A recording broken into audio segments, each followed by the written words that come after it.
Jim Stratman, as we mentioned, is live this morning, kicking off the first day of the Kentucky State Fair. Jim, there are a lot of exciting things happening today. You've been getting a look at all of it. How are things out there?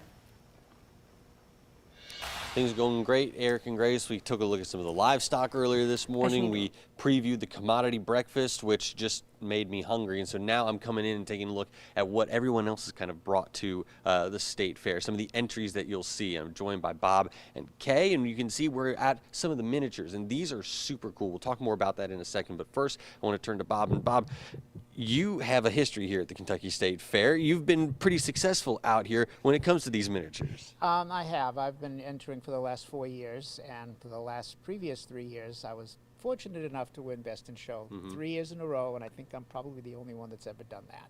But you really love seeing all these miniatures out here, right? Indeed, and this year we have 96 entries, the largest group we've had.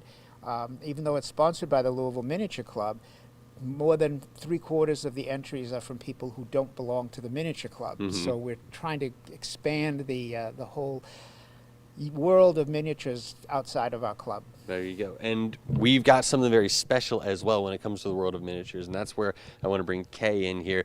These that you see over here, Kay, tell me the story behind why exactly bringing out this exhibit is so special to the fair this year. Well, this is especially great for kids. If the children come, everybody's read Harry Potter books and seen the movies, and this is just a rendition that I put together, and it's the first time that these have been on exhibit. Yes.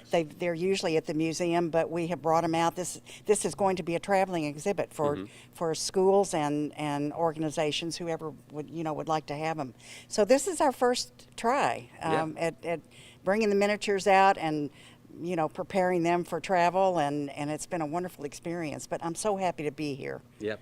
And again, so the miniatures usually housed in the museum in Maysville, and Yes, so there's plenty of time for people to go down to the museum in Maysville, Absolutely. take a look at those, but you can also, of course, come out to the state fair and experience them while they're out here. Eric and Grace, we'll toss it on back to you guys.